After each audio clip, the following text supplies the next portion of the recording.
مگر وہ کسی طرح راضی نہ ہوئی، جبکہ صنوبر فوراً راضی ہو گئی علی کے ساتھ جانے کے لیے۔ دیکھو صنوبر کہہ رہی تھی کہ تم کھانا ہمارے ساتھ کھا لیا کرنا، علی نے سیف سے کہا۔ ٹھیک ہے علی بھائی۔ ایک بات بتاؤ سیف، یہ نیلم تمہارے ساتھ کیوں نہیں آئی ہے؟ جی معلوم نہیں، یہاں امریکہ میں ہم اپنی مرضی تو کسی پر مسلط نہیں کر سکتے، سوشل ورک والے آ جاتے ہیں۔ چلو تم دل چھوٹا نہ کرو، سب ٹھیک ہو جائے گا، اللہ مالک ہے علی بھائی۔ صنوبر اور نیلم دونوں ہی ماں بننے والی تھیں۔ شمع بیگم کو یہ بات معلوم تھی۔ انہوں نے صنوبر کو تاکید کر دی تھی کہ اسپتال میں گائنک سے مشورہ کر لے جہاں وہ جا رہی ہے۔ نیلم بھی ماں کے ساتھ گائنک کے پاس جا رہی تھی، سب کچھ ٹھیک ٹھاک تھا۔ نیلم تمہیں 5واں مہینہ لگا بیٹی، تم اتنی تیز کار نہ چلایا کرو۔ او کم آن مما، اب اس بچے کے لیے جسے میں چاہتی بھی نہیں تھی کہ وہ دنیا میں آئے، میں اپنے شوق روک تو نہیں دوں گی، کبھی بھی نہیں۔ شمع بیگم بولی، ماں ورنہ ہر عورت کا شادی کے بعد ارمان ہوتا ہے۔ اللہ تعالیٰ نے تمہیں اس نعمت سے نوازا ہے، تم ناشکری کر رہی ہو۔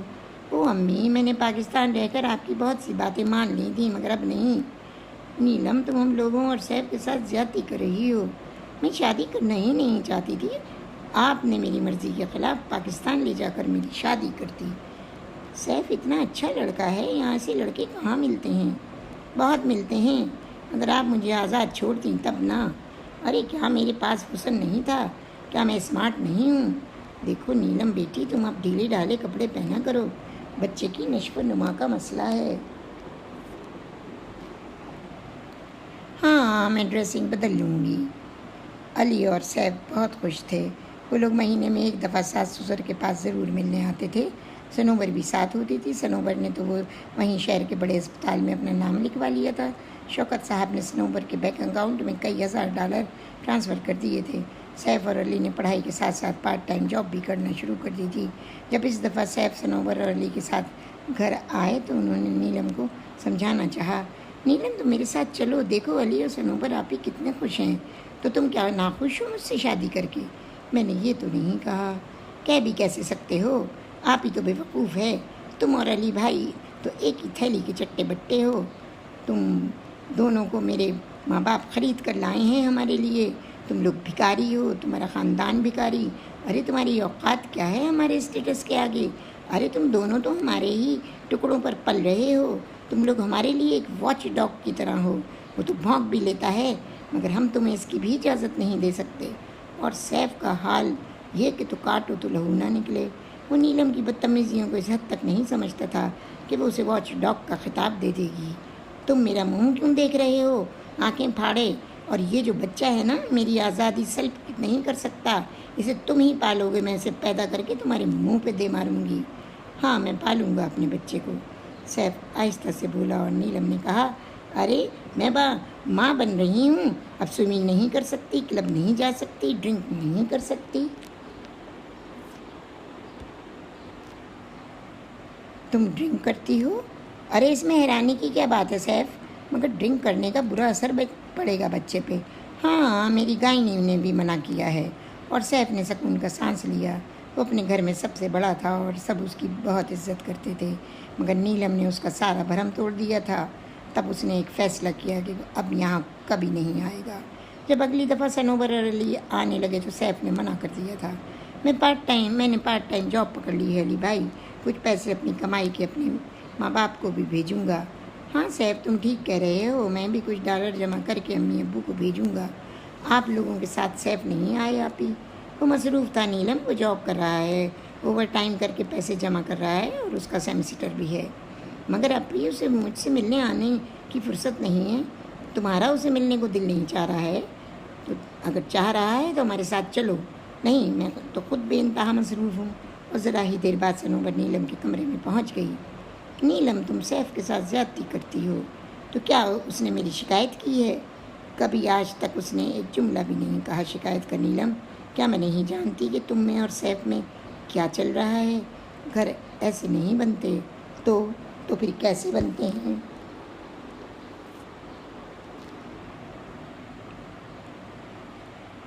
پیار دو تو پیار لو، اور اگر پیار ہو ہی نہیں کسی سے تو کیا مطلب ہے؟ تم مجھ سے محبت نہیں کرتی؟ نہیں، زبردستی کی تھوپی گئی شادی نہیں ہوتی میں یہ شادی کرنا ہی نہیں چاہتی تھی۔ او نیلم جسٹ شٹ اپ، تم بربادی کی طرف جا رہی ہو۔ مجھے اور علی کو دیکھو، ہم کتنے خوش ہیں۔ تم تو بے وقوف ہو، میں تم سے زیادہ عقل مند ہوں۔ تم یہ سمجھتی ہو کہ ایسے مرد جنہیں خرید کر ہمارے لیے گاڑیوں کی طرح لایا گیا ہو، ان سے محبت کی جاتی ہے؟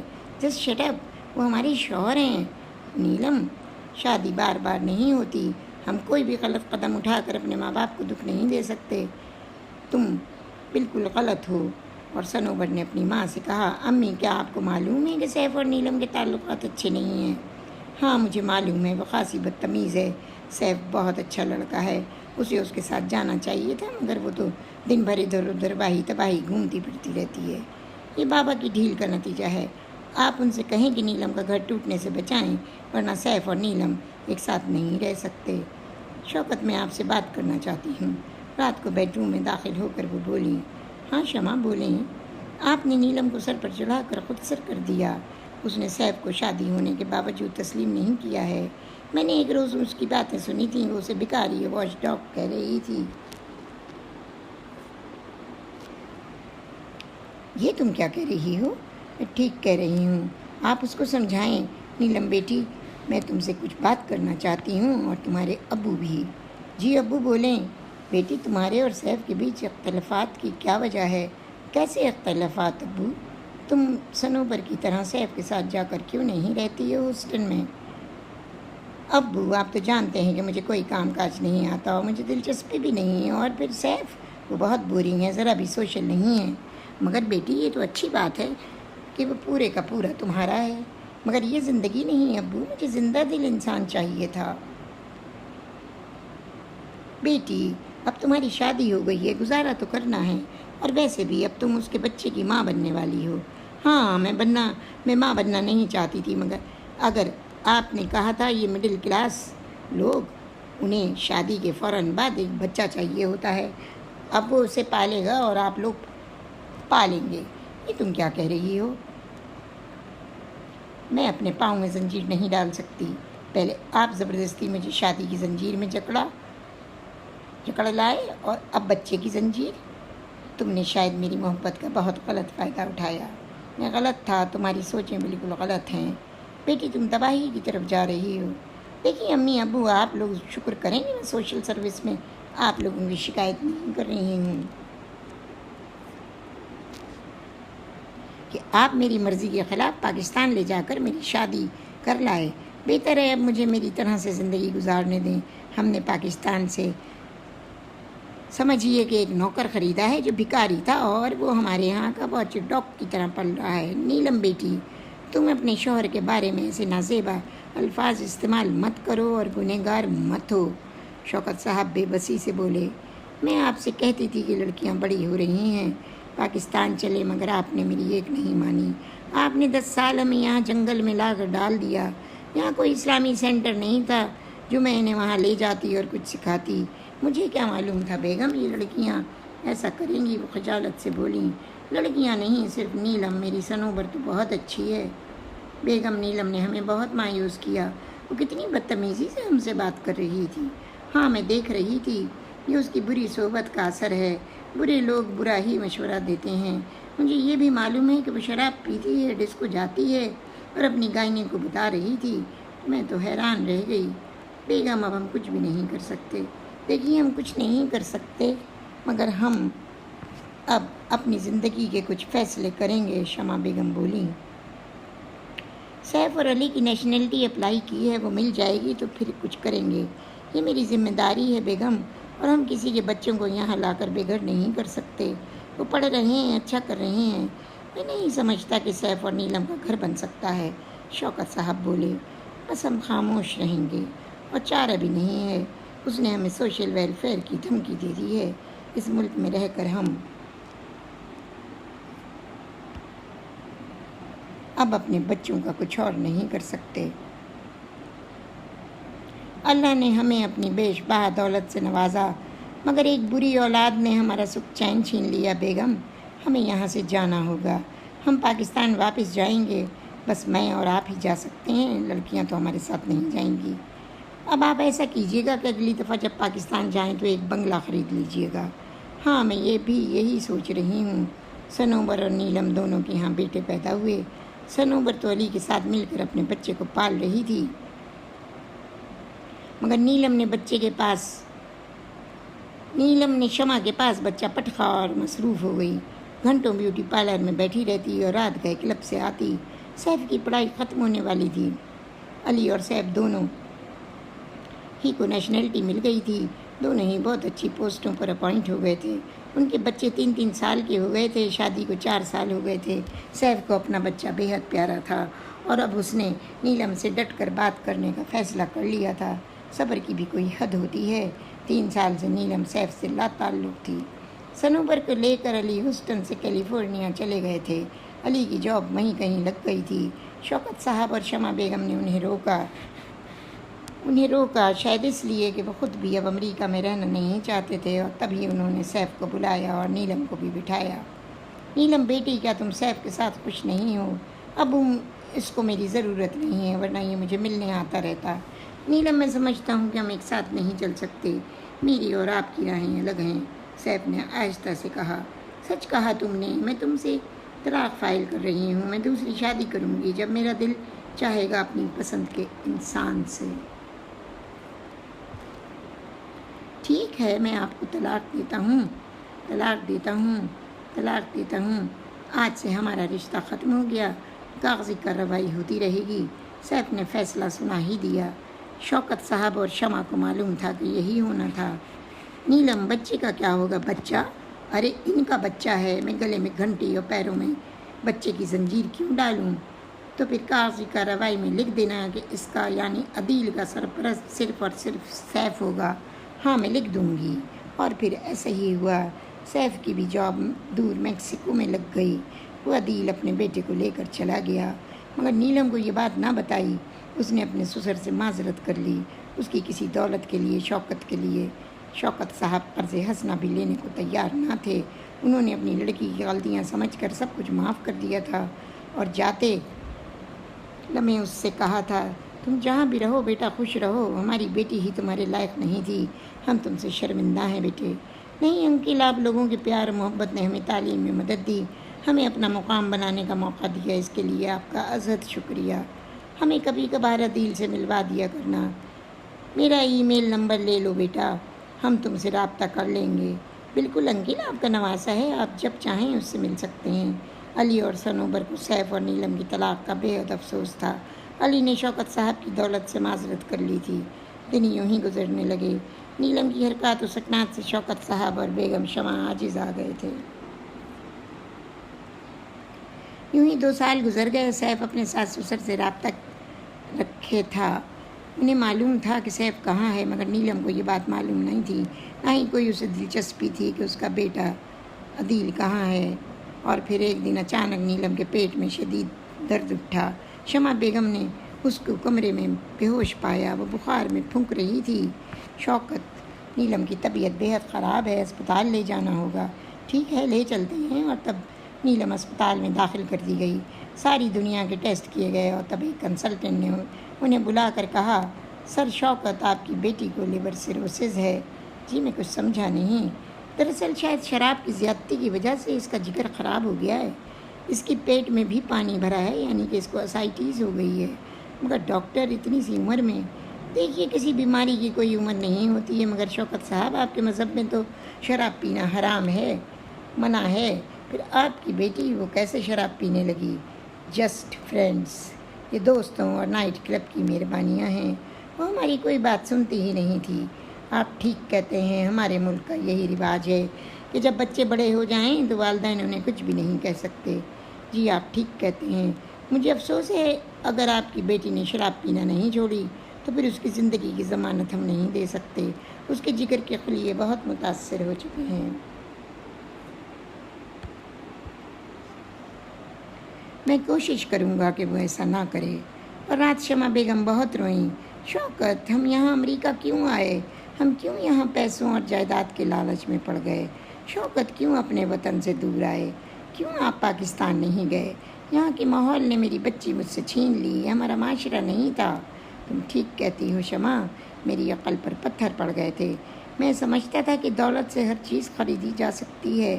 ہم نے سب کچھ خرید لیا، مگر ہم پھر بھی اپنی بیٹی کی زندگی نہیں خرید سکتے۔ نیلم کی حالت دن بدن خراب ہو رہی تھی، اور تب اس نے ایک دن اپنی ماں کا ہاتھ پکڑ کر کہا، امی، میں خود ہی اپنی دشمن بن گئی تھی۔ میری ہٹ دھرمی اور مزدوری نے مجھے آج اس مقام پر لا کھڑا کر دیا جہاں سے اب میں موت کے بہت نزدیک ہوں۔ نیلم، کیسی باتیں کرتی ہو بیٹی؟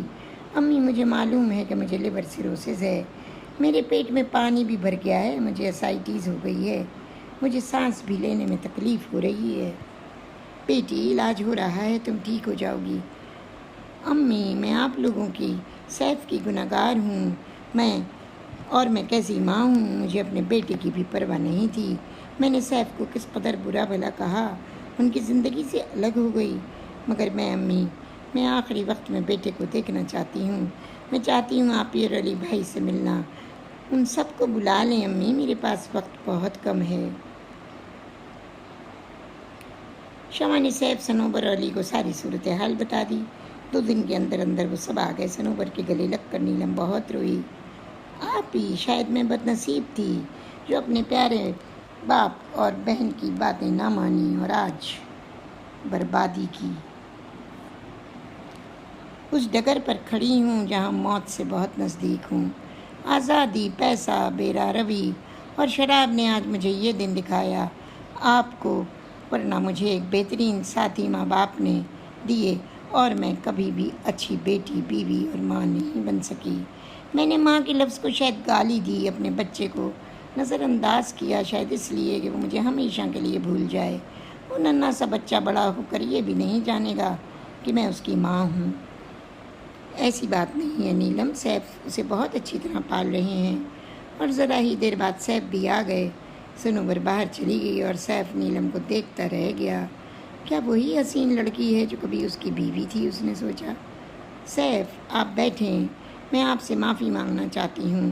میرا آپ کا اب کوئی رشتہ نہیں ہے، مگر انسانیت تو ہے نا۔ آپ میرے بچے کے باپ ہیں، میں تو ماں بن کے بھی ماں نہ بن سکی۔ میں نے تو پیار کی وہ زنجیر توڑ دی جو اپنی امی ابو نے آپ کے ساتھ باندھی تھی۔